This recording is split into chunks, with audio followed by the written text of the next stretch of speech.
Welcome back. In this module, I'm going to be talking about how I streamline newsletter production using Make.com, Airtable, OpenAI, and the different no-code automation tools that we can use for this particular workflow or this particular content workflow for our businesses. If we have a quick look again here at the content operating system map that I created.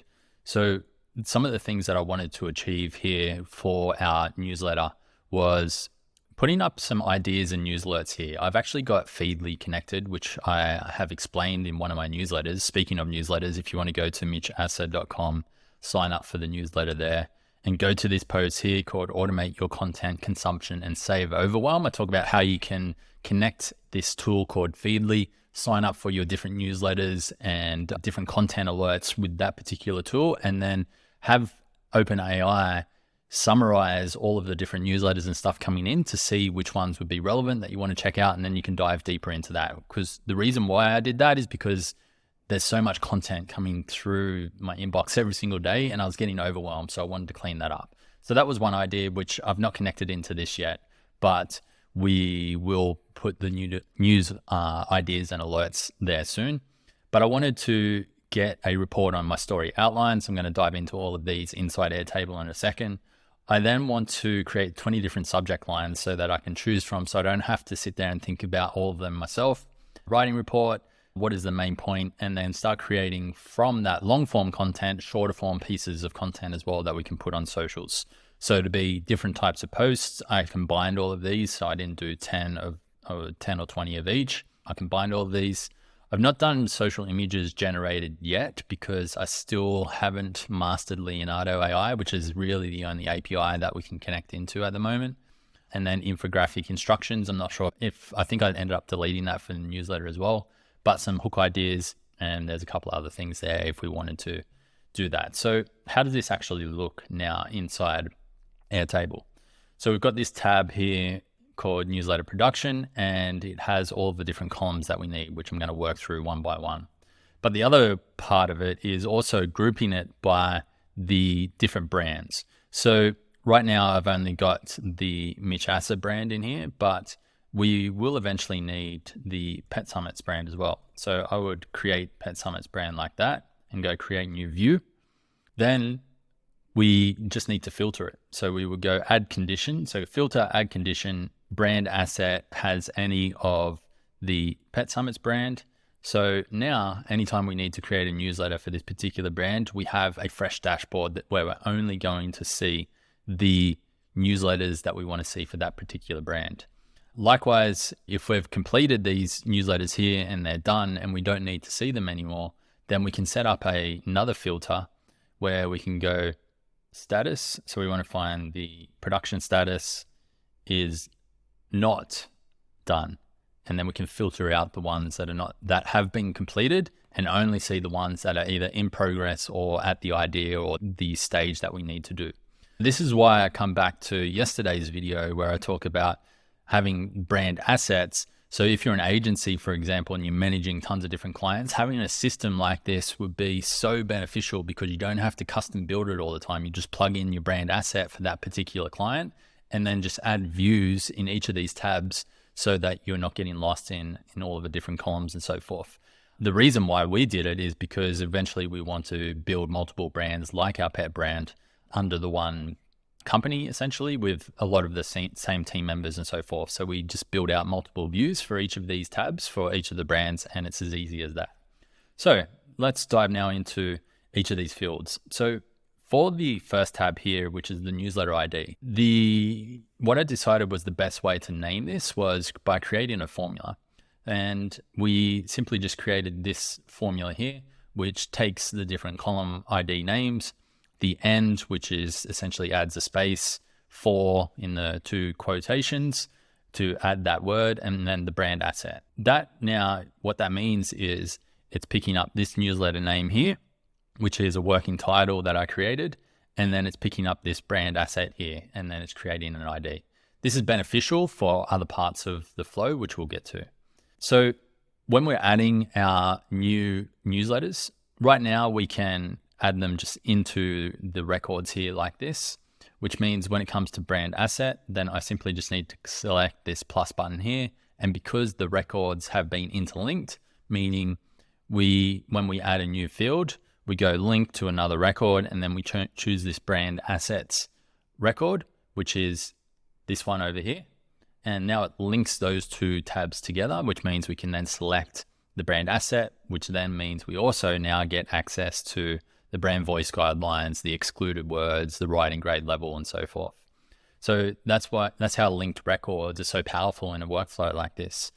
Next, as I said, I put in the newsletter name, the schedule date, who it's assigned to, the subject line, which is the same as the newsletter, preview text, and then here is where I put in my first draft. So I write this predominantly on my own. I might use ChatGPT for 5% of it, but I find that writing long form content that is good, it's really hard to rely on AI at this point. It's good to have it help you, but you want to make your long form content feel like you, especially for a personal brand. Maybe for our Pet Summits brand, I do way less writing in terms of me. I do a lot more AI stuff, but that's because we're working with pets. There's quite a lot of data around writing for pets. So the emails that it writes for me is probably better than what I could write myself, unless I did a ton of research first. So anyway, back to the point. I put in my draft here where it's getting scheduled. So I use Beehive currently, and any send list, suppression list. So once I have all of that done, I now click this create newsletter asset button. And this takes us now to this particular make.com scenario. So all that button really is a webhook. And I found this to be the most efficient way to push data into make.com to run through OpenAI and so forth. All it does is we need to grab this webhook ID here, and back in our Airtable account, we're just creating a button field. So in this button field, then we use the concatenate formula in order to send the right ID into the actual make.com setup.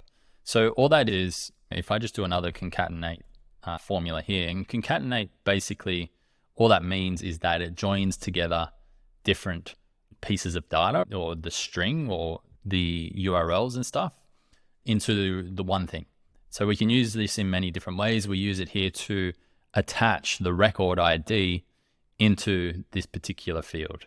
So we would just put in that make.com link, which is already there, with a little question mark, record underscore ID equals, and then we add the record ID formula here, which just pops up when you type in record ID. So you would put that there like that. It's as easy as that. If you need that formula, let me know. I'm more than happy to paste it in the comments. But it's pretty simple. And then once we have that then created, we just need to hit this button and it will send all of this previous information that I just went through to make.com.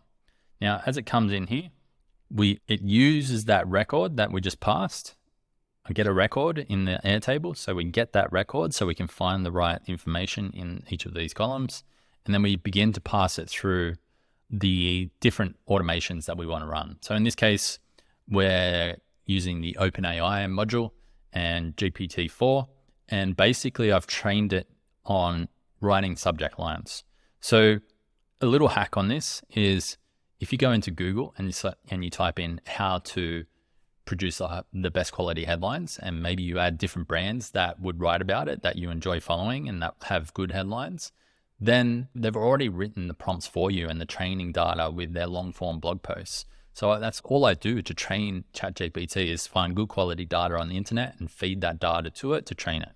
So I've just trained it with all different types of headlines using the system role. Then the user role is more of the specific things that I want it to follow. So I want it to follow this human draft. So this is the draft that I put into the Airtable, which I mentioned before. And that's the first version of the newsletter before it goes out. So it reads that for context, and it's asking it to create 20 variations of subject lines for that following email. Then, because we've got our brand assets in there, we can now get our brand voice guidelines here as well. So the brand voice guidelines are in this section here. You want to make sure that you open up the arrow there and use the second one in. Otherwise, it's not going to pick up the proper brand voice. It's just pick up the parent module or the parent record and not the actual module that you're trying to, or the record that you're trying to get. So make sure you select that second one. We do the same here for excluded words and writing level. And then the output, what really annoys me about ChatGPT especially is the headlines with semicolons in them. Nobody's ever written headlines like that in the past, so I don't know why it does it. And even when I ask it not to, it still does it in half of them anyway. So we set that up, max tokens 1024 and a temperature of 0.3, meaning I want it to stick to my guidelines and my prompts as much as possible. I think ChatGPT runs at about a 1, which is quite creative, which is why it gives you these crazy responses all the time. And I try and run it at very low temperatures to be more so that it closely follows my prompts to get the actual output that I want. So don't worry about any other settings. And then it goes off and creates those subject lines. And then I'm asking it to update Airtable, so update a record, and I pull in the record ID and then add the choices and message content into that particular part of Airtable. And this is what it looks like. So if we just expand that now, so now it's showing all of the different headlines that it's created, and I can just come in and choose different parts of these. So even though it has done semicolon headlines, which I hate, there still might be the second part or the first part of it that is actually good and that I can use. Otherwise, I just go through the 20, I look at them and maybe I'll do an A/B test, or I just try and find the one that works best for me. And I then use that in Beehive when I'm sending out my newsletter. The second one that I want to look at here is a report. So Frank Kern used to teach this framework of writing. When you're writing, use a framework of point, story, metaphor, summary. I got reminded of this recently by Ollie Richards, and I was like, yeah, this would actually help me write way better. So I want to get a report to see if I'm following this. The point, story, metaphor, summary. So firstly, I'm just training it on what that is. And then secondly, I'm asking it to look at my brand voice and writing guide. I don't actually need it for this particular one. I just duplicated these OpenAIs, so I wouldn't even worry about that if I was doing it again. And then I'm asking it to read the draft and then provide me a report. So again, keeping the temperature quite low so that it sticks to my guidelines. We feed that back in. What I found is that it always gives me an improvement no matter how much I do stick to the framework. So I never take the AI's report as gospel, as like something that I must do, but often it does give me some good suggestions. It's also not that great at metaphors. Sometimes it can get some metaphors, but they're very basic and they're not very modern. So I don't always use the metaphors it suggests. Like the amount of time that I've had a metaphor come up where it says navigating without a map, like it seems to just use that metaphor so many times for some reason. So yeah, at least it helps me rethink and look at my writing and see if I really have followed this. It's more of a second check for myself more than anything else. The next thing it goes through is the main point. So basically it's just pulling out the main point of the article, which I was using in other prompts down the road, but it's not getting used anymore. So I'm not so worried about that. Then the next one here is the final human edited version. So I take all of those things on board, and then I might go in and edit some stuff based on the draft, update a few things, edit some things, and then put my final human edited version in here. This is important because then that version is what gets used further down the track. That's the writing part of it. Once I've done the final human edited version, then I now start to create some social images. And this is where it gets really cool. If you look online in all of the biggest Twitter people, they seem to follow the same structure for their posts a lot of the time. And there's other softwares, people, courses, where people have found the templates for those particular posts and created those templates for other people to produce ideas. I haven't shared this yet. I used to keep this to myself, but this will be super valuable for anybody, even if you just use it with ChatGPT. Go to TypeShare, and if they have an affiliate program, I'm going to put that a link in my description. But TypeShare provides a lot of really great templates to use in your AI workflows. So you can take long form piece of content and get it to run through these templates, which then creates highly valuable short form pieces of content. How does that look? First, we need to pull or create our social posts. So I've got a bunch of templates over here in our social posts templates section. I think maybe 70 of them. And it's things like timeless formula for topic success, do step 1, do step 2, do step 3, step 4. Good chance they'll work for you too. If you provide that into the AI, plus give it context of your newsletter, then it will complete the step 1, step 2, step 3 based on your newsletter. And you'll be amazed at how often it gets it right and makes it sound really good. So we feed all of these different social posts into that we want to use for this particular newsletter. So I would just select them in here. I just named all of them in this particular one. It probably costs maybe $1 to write these 70 posts. And I'm okay with that because I'm only doing one newsletter a week. And then I get to choose from 70 different posts on the types of social media posts that I want to create. Not all of them are good all of the time, but it gets a lot of them pretty good. So you just select all of the different prompts that you want. Now it uses one of those formulas that we created that I talked about yesterday. If you haven't seen that, just go back and watch the video in the roll-up. So this is just a roll-up where we are grabbing all of these. So basically what we've done, we've added these templates, which then adds them into the roll-up individually here. But what we need to do next is join all of these together or send all of these into OpenAI together in a way that we can get OpenAI to read it or make.com to read it. So shout out to Joe, the guy that I worked with on this. He figured this out, which was the best way to do that was to concatenate the values, which means join them all together and it's split essentially by a comma, I believe. We then send it into this make.com automation, which is just the same scenario, webhook, Airtable, and then we set that variable, that column that I just showed you, that's the variable called input brief. And also shout out to Nick Saraev, I think his last name is, who helped me understand iterators a bit better to use in these types of scenarios. So we set that variable with all of those different prompts and then we iterate them. So to iterate them, we're basically creating that variable that we just set, the input brief. We're splitting that by a new line plus another new line. And in here, it is then looking at each of those new lines, which I'll get to in a second. So we're saying, read through the human edited version of the newsletter. This is our brand voice guidelines. Don't use these other words. Then it's saying your task is to complete this template based on the content you just processed. Ensure you keep the stars at the start of the output. Here is the template.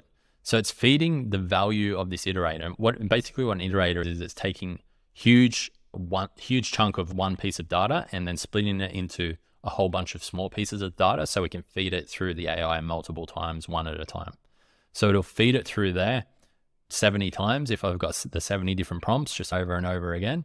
And then each time it finishes, it creates a record inside Airtable again. This is what our all social posts output is. So for each of the posts, let me see if I have longer ones. So each of these is just one post coming out from OpenAI, and it just goes through each of these templates and fills in the templates that we've fed into OpenAI. Like I haven't talked about, let's find a decent one here. Some of the ones down further are typically pretty good. So like you'll see posts like this all the time on Twitter. So it's structured a little bit better, but it's like how I used to do X. This thing, now how I do it, or how I do it now. And then it's basically saying all of this stuff was in the content that we provided it, and it's saying all of the things that would be the opposite. So it picks it up, that type of stuff on its own, which is pretty amazing. So it feeds it all into our social posts. And then all I need to do now is come in and say, is this approved? If I edit it, do I need to edit it first? And then eventually we'll push it into our social scheduling tool, but that's not set up yet. We can quickly turn our long form piece of content into dozens and dozens of short form pieces of content within a few minutes, which is pretty powerful. So you could then take these social posts, you can post them straight on Twitter, X, Threads, or you can put them on top of images for Instagram, or you can put them on top of videos for Reels on TikTok, YouTube, Instagram, whatever you want to do. So essentially we've got 70 different pieces of content there. We could easily turn that into 150 pieces of content very quickly, it's mind-blowing, really. And there's actually ways where you can set up templates inside of Canva and bulk import all of these as well, so that all of the images and stuff gets set up so quickly. So there's so much more that I could go into. I'm already 20 minutes into this video. Then a couple more things. So create a thumbnail. The thumbnail is a bit hit and miss. The DALL-E connection with OpenAI is not good at all. I tested it so many times. It couldn't even create a wide thumbnail. It was always a square or, a different shape. So I tend not to use that too much. Just doing a thumbnail with DALL-E inside ChatGPT typically works pretty good. But what we do create here is a thumbnail prompt. So I could just go into ChatGPT and say, hey, create me a thumbnail, these dimensions, using that particular prompt, or I can just paste in the full human article. You could also use Midjourney, but the only real API for image creation that I can find right now is Leonardo, and I haven't mastered it yet. Once I master it, then I'll create a video specifically for generating images. The other things that you could do, which I'm not doing right now, so I've not created any of the rest of these, but you could create an infographic trigger if you wanted to add images into your newsletter, and then video reels hooks template, which I'll talk about in a different one because it's not super relevant for the newsletter, but that's basically the flow. I find this really valuable for a couple of reasons. Firstly, the subject line, super valuable, making sure my story is on point to how I want it to be, super valuable, but mostly these social media posts is where a lot of the real value comes from for our long form content. So that's the newsletter section. I'm going to break down the rest of these, the YouTube, podcast, blog posts. A lot of the format is the same, but there's minor adjustments for each one. And that's the point of creating your own custom workflows. Your workflows are probably going to be different to mine as well. So just getting a basic understanding of the things that you can do and then adapting it is definitely the best way to approach this. If you have enjoyed this, comment below, let me know your thoughts. If you have questions, I want to know because I'm going to answer them in future videos. And this is really part of a course. Eventually, this will be inside a course. So you're getting it for free right now, but right now, I just want to hear from you, get your feedback and comments down below. So thanks for joining me. I'll see you in the next video.